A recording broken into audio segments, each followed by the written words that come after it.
So that's actually something that's very fascinating about the ending of Act Two, is that as soon as Act Three begins, Robert E. Howard addresses some of the things that you might be thinking about if you're reading the story, because previously Conan has been told that the guards are used to weird noises and all type of strange things happening in the tower.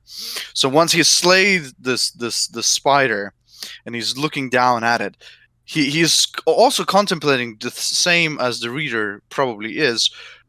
Aren't the guards going to come along? Am I not in immediate danger because I've created all this commotion? But because of the information that we've been given previously, and Conan reinstates it in his mind, he believes that he's somewhat safe. But it also sort of colors the villain that we are going to encounter right at the end of the story.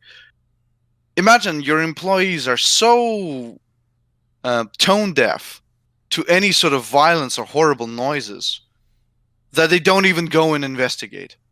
This is how frequent this happens, right? The men of Yara have lost any sense of duty to even explore what's happening within the tower, because maybe it's actually more dangerous for them to go inside and see what happened. Right? This is the type of a person we're dealing with. This is a villain. This is a great and horrible man. And we are just about to discover how horrible he truly is. Because Conan, as actually rightfully puts, he's not satisfied with all these beautiful riches that he's seeing in front of him. He sees them as a distraction. Perhaps someone else in his place would find it that this is enough.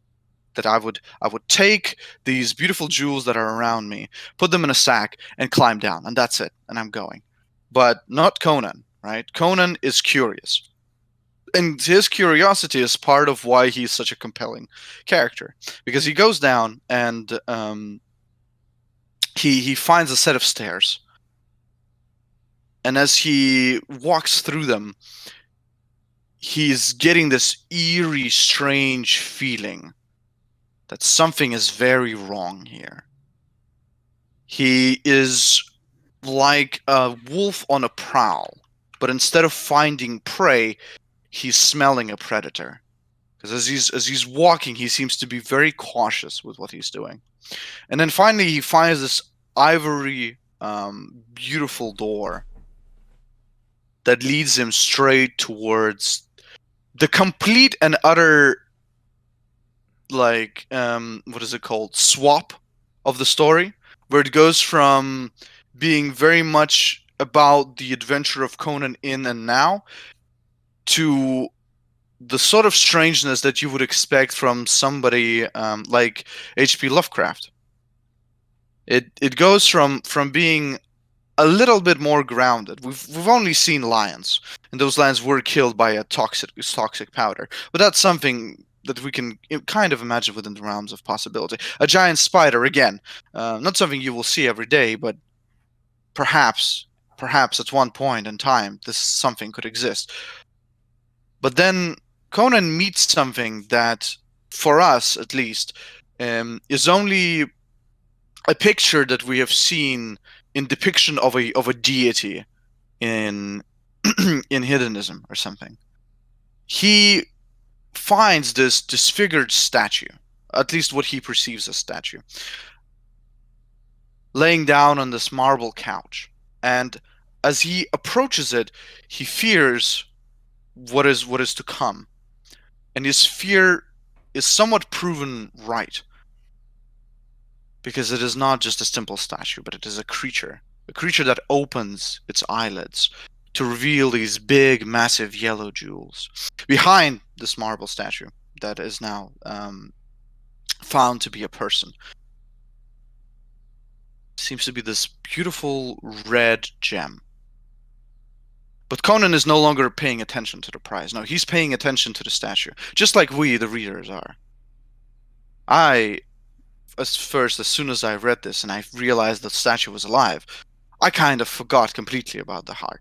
And I think that's exactly what happens to Conan, because he's so much more interested about what's happening here that he decides that his fear that he's feeling is something that he's going to put aside because he's interested in what's going to happen. And then the impossible sort of begins. The sensitive trunk stretched toward him, and Conan's horror froze him again when the being spoke in a strange, stammering voice that never changed its key or timbre. The Cimmerian knew that those jaws were never built or intended for human speech. Who is here? Have you come to torture me again, Yara? Will you never be done? Oh, Yakosha, is there no end to agony? Tears rolled from the sightless eyes, and Conan's gaze strayed to the limbs stretched out on the marble couch. And he knew the monster would not rise to attack him. He knew the marks of the rack and the searing brand of the flame. And tough-souled as he was, he stood aghast at the ruined deformities. Now, we find out something interesting about Conan because he seems to be very much attuned to torture devices. He understands exactly what has happened to this creature. And this stands to reason that this episode within the tavern that we witnessed, and the various other interactions that he's going to have throughout the stories, are not unique and small applications in this world. No, this is a very cruel place to live in. Conan looks at this creature and he no longer fears it. In fact, he begins to pity it. Another attribute that you perhaps would not understand if you only knew Conan the Barbarian as the zeitgeist that you could imagine, right? You have a lot of people who maybe have only seen the Arnold Schwarzenegger movie, or those who have never even read the play. So to them, Conan the Barbarian is a funny caricature. But here, you truly see how Robert E. Howard shows a very different part of him as he looks towards this creature, and he fears no longer. He only feels pity and remorse that he cannot help. This creature turns out to be called Yak Kosha, and it comes from a far-away land. Yag.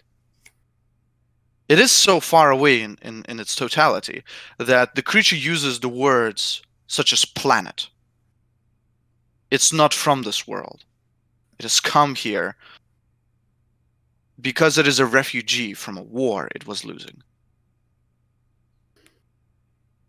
And maybe a lot of this context that is given to Conan and to us is overwhelming, but it is so utterly in contrast to what's been happening so far and how somewhat realistic everything else has been happening, that this description of what's the story of this creature completely envelops the narrative and creates a very different story. In essence, Robert E. Howard creates a story of revenge because Yakosha has been captured by Yara, and Yara has been torturing him for knowledge. Not only powers of magic, but indeed powers of the dark, of darkness, that he wants to use for his own will, to do as he desires. And this creature has no fight left in it, unless Conan helps it. And Conan is faced with a choice to suddenly believe a stranger, as Yak Kosha promises him that he will be granted passage through the tower if he delivers a simple message to Yara. Yak Kosha gives you a last gift and a last enchantment.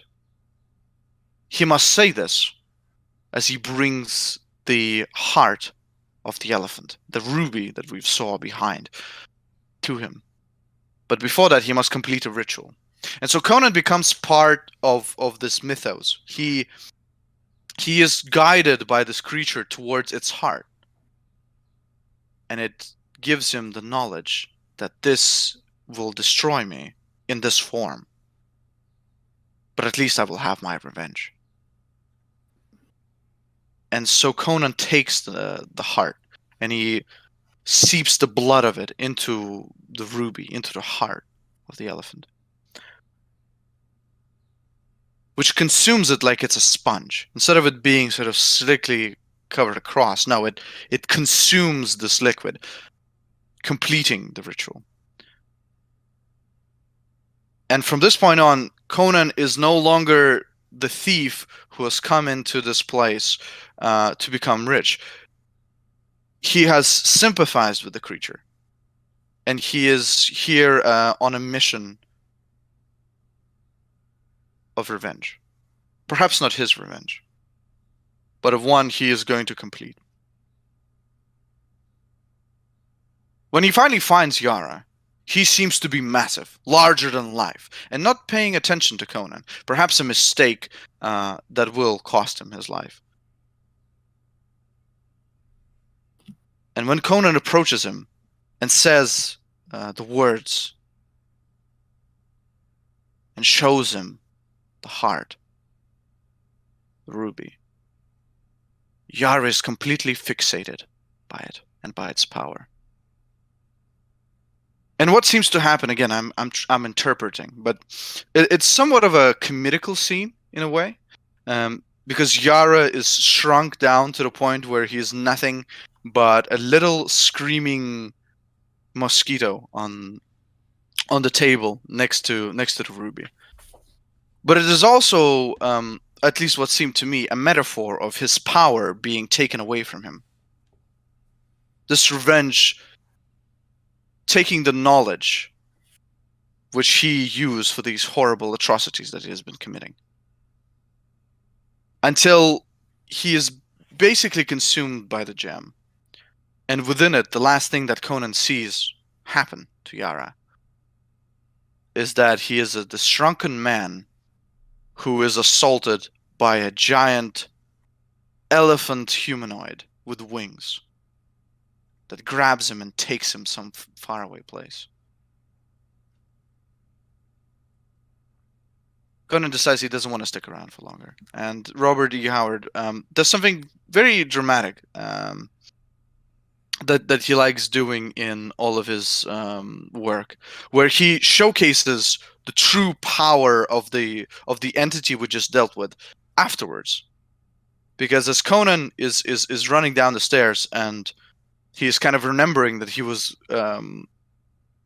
promised safe passage, he finds all the guards in the lower base of the tower dead. How did they die? What happened to them? We don't get to find out, really. He speculates that the spirit of Yakosha did this. And we can only really surmise that whatever he was dealing with was a very powerful entity. Even though it was so much mutilated, it still was able to grant him an escape. And I think maybe my favorite part of the story is that it ends with Conan not really believing his senses anymore, trying to convince himself that perhaps this was a dream, perhaps this was something that didn't happen. And as he sees the crumbling of the tower, we are left wondering what's going to happen with Conan. What is he going to do after this? And Robert doesn't even put in like in his great adventures will live on as he, gets on a horse and goes somewhere. No, we're just left that he has just dealt with the situation and he's contemplating about it. In my opinion, perhaps this is what Mr. Howard wanted to do to the readers as well. Stop at the right moment and try and assess the situation. Try and think about what just happened here and why did it happen. And of course, we know that Conan will go on to do many great other things. But if this was just a one-off short story, it's quite a powerful way to end it, by just having Conan contemplating on what he just did and what he might have to do.